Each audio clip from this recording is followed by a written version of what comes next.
Hey, everybody. Welcome back to the Marketing Water Cooler Podcast. My name is Jeremy Francesi. Thanks for stopping by, spending some time. Steph, what are we getting into on this episode?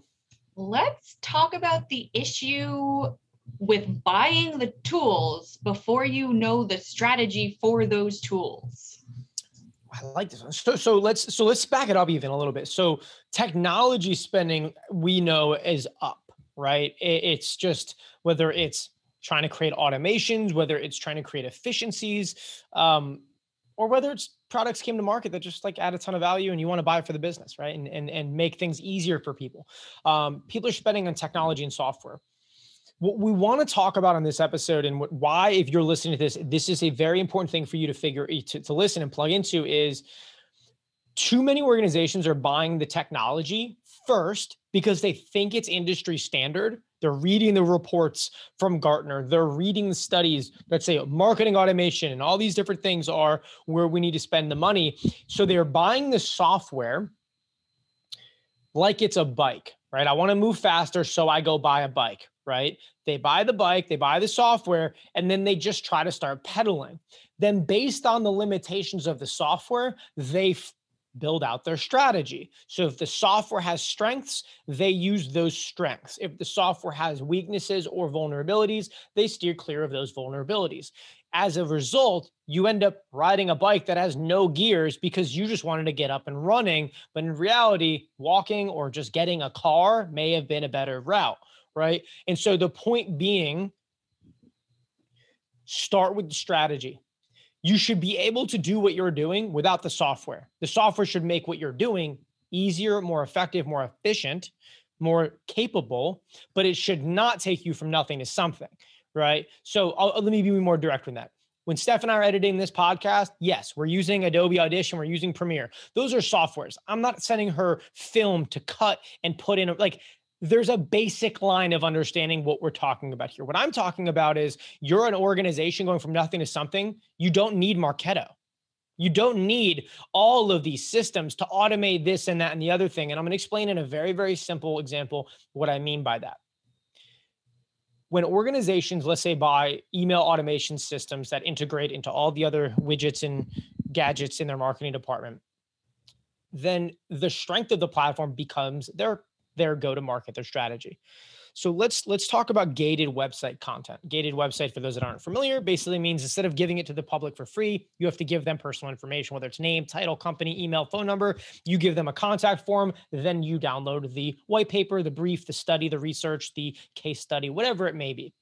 And so for many years, decades, right? For probably 10, 20 years, that was a huge value add, right? And marketers across the board, what they look at as an MQL, marketing qualified lead. They take these emails, these contact forms, and say, we got 100 new emails this month because of the content on our website. People wanted it. They love it. It's valuable. 100 new emails come in.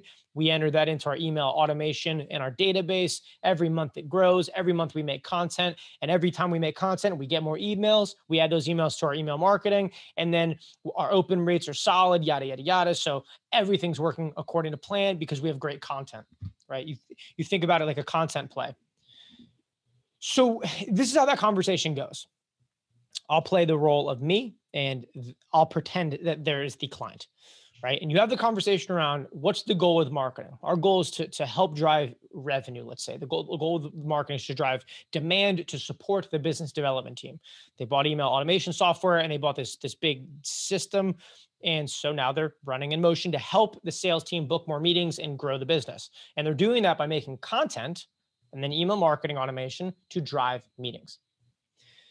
They look at it and say, our goal is to get 100 emails every month from our content to then email because that will create opportunities. So you look at it and say, all right, 100 emails. Awesome. Great. Everything's working. Then you look at the emails and you're like, okay, awesome. Our email automation is great. We have 20, 25% open rates. People are opening them. That's good, right? And you start to get in this cycle when you buy this software first in this example, which is a very common example that companies invest in SEO, email automation, and web development, right? Optimize the website, put some content up, email the shit out of people until they buy from you. Here's the truth of what happens in that environment. I come and I just ask you, is the content working? I'm like, well, yeah, we're getting 100 emails a month. Okay, great. So you get 100 emails when you put up a white paper, let's say. And of those emails, you put them in an email system. And now you email the heck out of them, nurture them, and campaign them. And 25% of them open. How many of those come into the qualified pipeline? Like, how many of those people that downloaded your thing, read it, felt value, took value from it, and then engaged your business development team? You're here to support revenue, right? And give leads, real opportunities to the salespeople. So 100 people a month are giving you information that you made for them, going into an email system. 25% of them are opening it. So of the 25% opening it that read your thing, that open your emails, what does that do to revenue? We're like, well, we have great open rates and we have new emails coming in every month. And you just get in this loop of like, that's not the goal. The goal is not to get emails. The goal is not to get downloaded white papers. The goal is to help somebody get somewhere, which results in them meeting with you to do business together. The white paper should bring them closer to you. The ebook should give them information that makes them trust you and confide in you and work with you. The case study should build confidence in your ability to deliver on your words so they meet with the salesperson. It's not just like, and that gets to another conversation, but we'll drill into this to close it out. You go through this loop and this thing of like, well, we're using this because now you have to drive a business case. And this is the punchline. The reason this loop is endless for so many marketers is because now you have to justify to your leadership the spend on these softwares. So all of your KPIs, all of your measurements for success, they have to come back to the strengths of the software to justify buying it. So of course, having emails come in every month is a value add KPI. Of course, your email open rates both look good. You're having emails come in, your open rate's solid. Now that's why we need the email automation. We just need to add the subject line better so more people open it. Let's do this retargeting. And you start to get in this vicious cycle where you're presenting facts and figures that don't impact pipeline. Because they're like me. I download 5 white papers a week. I read, I look at studies, I try to find things. And when you're putting out general content that has nothing to do with a buyer's journey, that's what's going to happen. People generally wanting to be informed will generally give you an email to generally get the information. Right. Here's what happens. You're judging the success of a content strategy based on the behavior that takes place before they actually read the content. I'm going to say that again. You're judging the success of the content based on the number of emails you got in exchange for the thing. That's like looking at the cover charge at the bar and that deciding how much fun you have. They paid, therefore they had great time. They gave you that to get the thing. Then you didn't get any data afterwards of if it helped. Because if you have 100 human beings reading your information on a monthly basis and it's designed properly, it should create qualified pipeline. When I say qualified pipeline, it means that man, woman, executive or user level, whatever they are and wherever they are in the organization, it should create an opportunity at some point where the salespeople are talking to somebody and say, hey, how'd you find out about us? I found out from a friend, and then I grabbed your white paper and it really made me rethink how I looked at things. So I set up a demo because I wanted to learn about how you guys are doing things. That's what should happen, right? It's not we downloaded your general 5 things to know about marketing in 2021 and ended up now spending $20,000 a year with you. And so to frame this and then open it up to Steph to see where I'm missing, where I kind of tailor this a little bit. But the punchline is, in that conversation, I ask, is the content working? And they say, absolutely. We have more emails coming in every month. Every time we make something, people give us contact. And every time we add contact to the email database, we have more emails to target. And all I'm saying is, if I had 100 people in a room with me and I could share information with them that I knew was valuable and nobody came up to me afterwards to talk, I probably didn't give a great speech. Yeah. Right?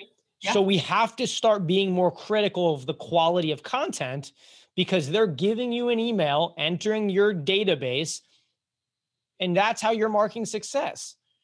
But if you got out of email right now, that's the other thing. Now your entire game plan is email based, but why not be able to strip down the value from the white paper, the case study, make it a graphic and animation, put it on LinkedIn, make it and share it, let your employees share it. Like, why not take away the gate and the lock and key and use it to build value in your community?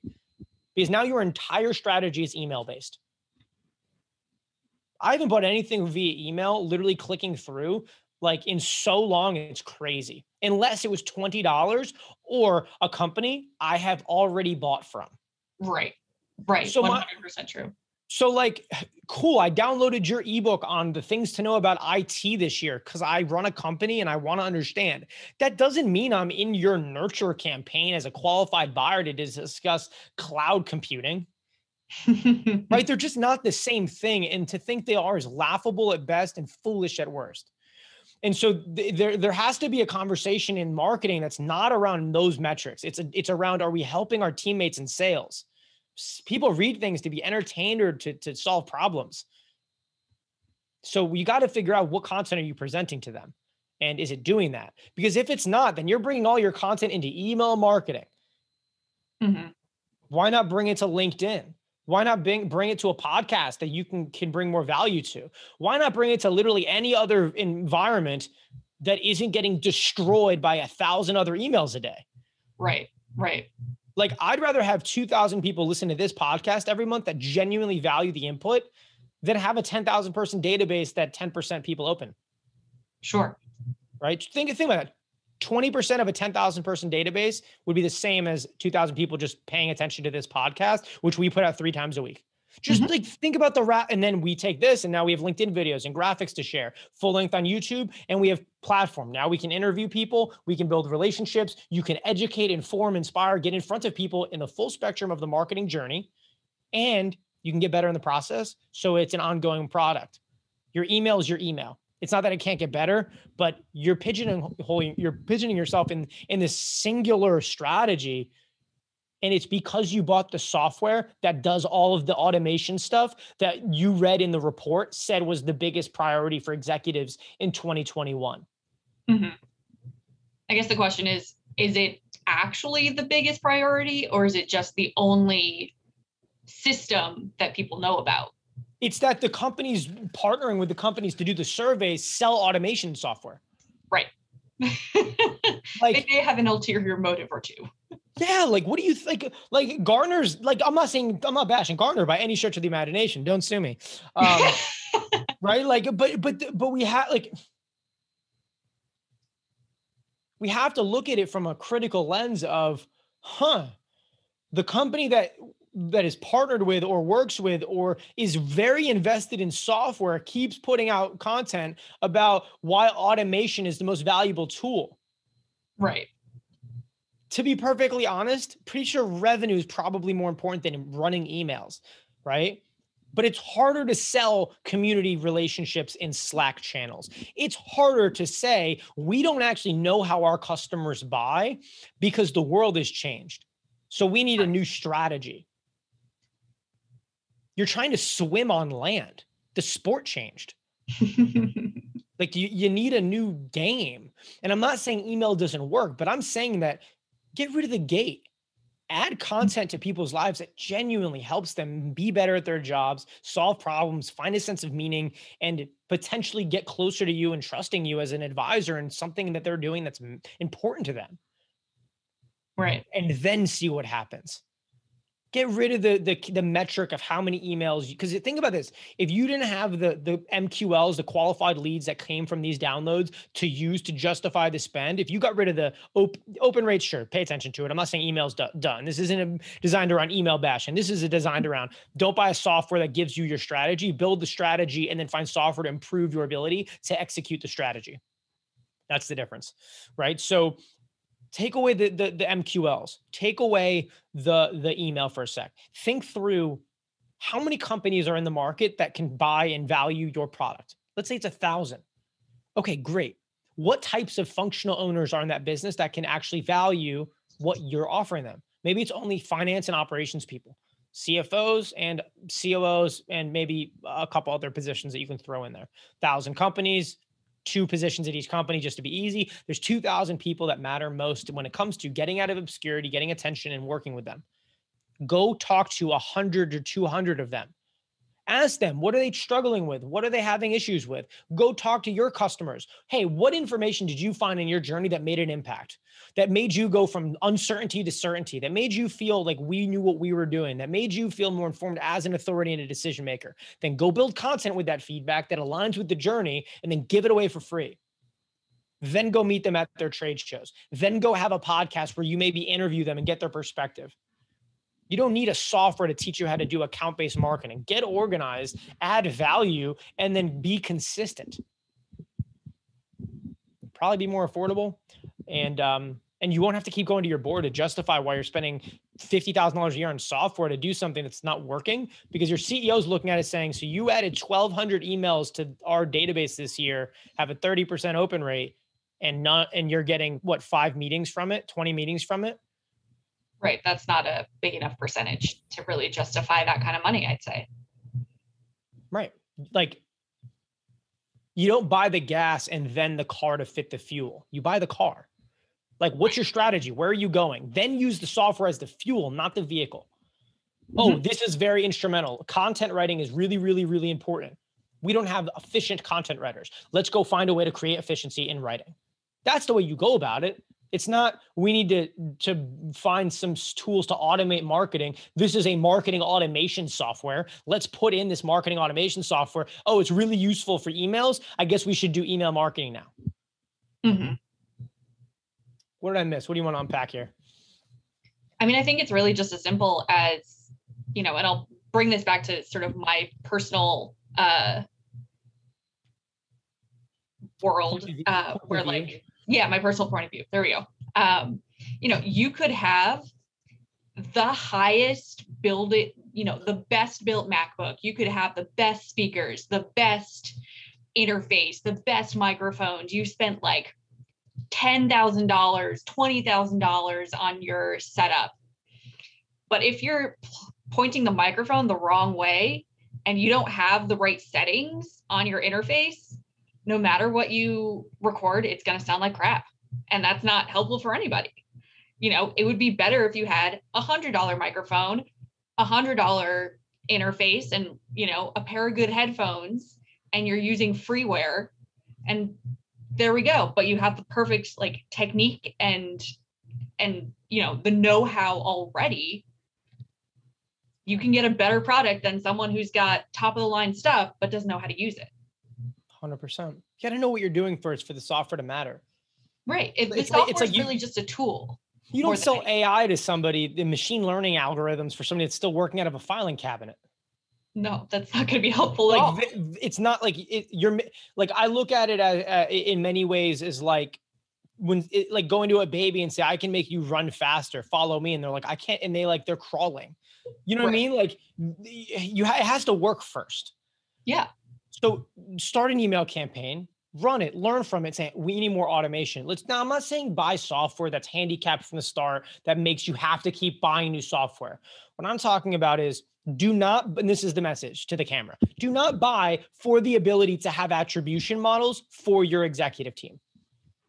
Because when you start it, you say, we need to be able to attribute what's working in our organization so we can justify and build business cases to increase spend. Great. Where can we attribute? Through web, through email, big data find, right? Display ads, like certain paid media, right?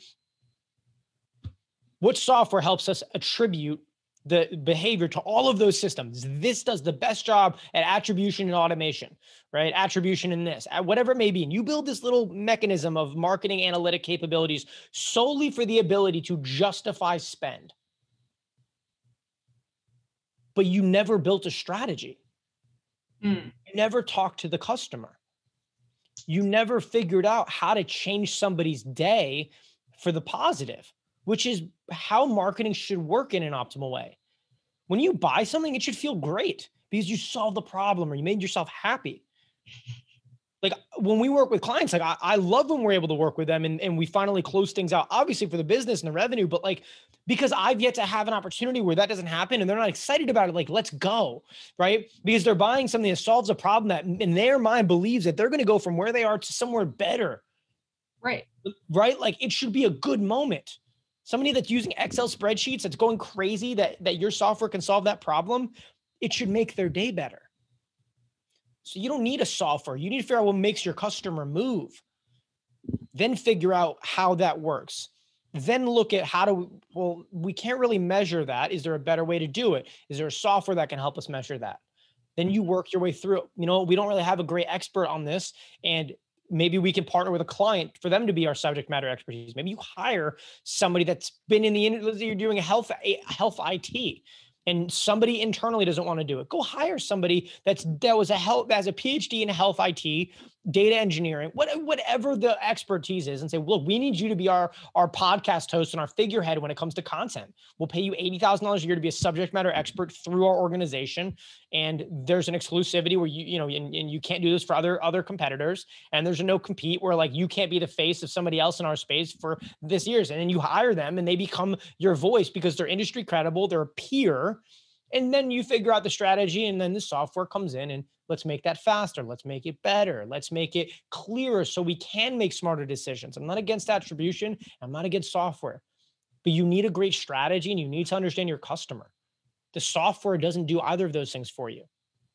So when you buy the software first, you feel like you're making this advance, but it doesn't help. It's actually now your entire training process for those staff is training them on how to use the software, not learn the customer, not understand the product, not intimately understand the journey that they're on and how marketing impacts it. It's learn how to use Marketo. And what happens when that software changes or goes out of business, or, if your entire business is built around this, or your marketing strategy is built around this software and something happens to it, then what? Or it takes a year to roll out. Right. Yeah. And you never had a strategy. You say, we're going to email them. We're going to build a database. We're going to make content. And all the while, everybody's saying, is it working? So yeah, we have 100 emails a month, 1,200 a year, 1,500 a year, 2,000 a month. We have emails coming in left and right. Some of them have contact us. Some of them don't. Who's buying your stuff? Who's buying them? Are they interacting? There's just and I hate saying this because it's like, there's just a lack of fundamentals. Sure. It's just a lack of fundamentals of just like, we don't need to be, emails are valuable. Email marketing is valuable. Automation matters. All of these things are so important, but nothing will ever be more important in marketing than truly understanding your customer. And for some reason, I feel like every time these conversations come up and they go software first, strategy second, they're basically saying, I don't have to understand my customer because the software, I can do anything with it that'll work for my customer. But instead, you should be thinking, how can I build things that are valuable to my customer based on how they consume and where they spend their time? Because right now we're telling clients, especially in B2B, you need an audio experience somehow, some shape or form, and you need to be on YouTube, you need to be on LinkedIn, and you need to move. Right? TikTok, yes, it matters. Instagram, sure. Facebook, I mean, honestly, yes, but unless you're running ads, not that interested, right? Sure. But LinkedIn's having a moment in time, right? Podcasting, if you're great, you can really build something special on podcasting also as an engine for additional value and other content, right? And so you don't need any of those softwares to do any of the things I just talked about. In fact, we don't really do email for most of our clients. Right. And it's just understanding, and it's not saying it's not valuable, but it's saying don't just buy the software, build a strategy. If you don't know a strategy, then that's a different conversation where you should call us and we can help you. Shameless plug. Steph, anything else that we need to touch on this? I mean, I kind of feel like I beat this one pretty hard. We're going to keep talking about it because it matters, but anything else on this front that we want to talk through? I mean, I think we've hit a lot of the nails on the head. It's mostly just, you can't build a house without a plan first. So don't start buying, concrete and timber and whatnot if you don't have a plan. That's a great analogy. So think about it literally this way. Exactly. Right. If you looked up what are the most popular roofing supplies in America and bought it because it was the most popular on paper, it was the top trend, the most interesting one, and you bought a shitload of that roofing material without actually knowing where the house was, then you're dead, right? It doesn't work. Right. Yeah. And it's right? The most popular stuff is say it's in like Southern California and you live in Northern Montana. That's not going to work out very well. That is exactly how this conversation should have started, right? Like, no, right? That's no, like perfect, right? Like, understand where you want to live and what matters, right? What kind of house do you want? Then start buying the ingredients. It's just, you it's have to crazy. have a plan first. Yeah, or else how much are you going to have to buy? How much, and who do you have to pay to do stuff, et cetera, et cetera. If you're a VP of marketing, a CMO, you're a functional leader, and you're like, I don't know what to do. Talk to customers. It's okay to not know, right? And I know it's a weird thing to say, like, it's okay to not immediately know. But the first step is not go into the echo chamber of the company and say, tell me about how awesome we are. You go outside the company and you go talk to 10 clients, 20 clients, 100 clients, however many you can get your hands on, and just say, hey, my name's Jack. I came in marketing. And I think without understanding the customer journey and the process and our promise to you, I think we're gonna miss the boat. So I'd love if I could ask you a couple questions to understand what you were going through leading up to working with us, what information you were looking for, because I think our job is to make it easier for these people. And this is our goal. And you just piece together, well, I found this, I got that, this is interesting. You drop the gate. You're not worried about attribution models entirely on how many emails, but you're thinking about qualified pipeline on, are we targeting the right people? Maybe you take that thing and you run an ad against a company, you just get smarter, but it starts with, you go talk to your customers, right? Yeah. Get your internal feel, go talk to your customers, then figure out where do they spend their time? How do they buy? Then based on that, you figure out what you need to make, where it's going to go. Then you figure out what software is needed, if any, to make the things that need to be put in those places and then tracked to improve the process. Mm-hmm. That's the journey. So with that, thank you guys for stopping by to the Marketing Water Cooler Podcast. Hope it was refreshing.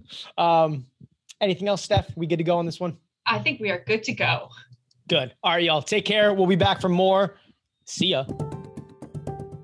Hey, thanks so much for sticking around to the end. If you liked the video, smash the like button and hit subscribe so you can stay up to date on all the new episodes. If you have any questions, drop them in the comments. We will fold them into future episodes and make sure that you get the help and the answers you're really looking for all things marketing and communications.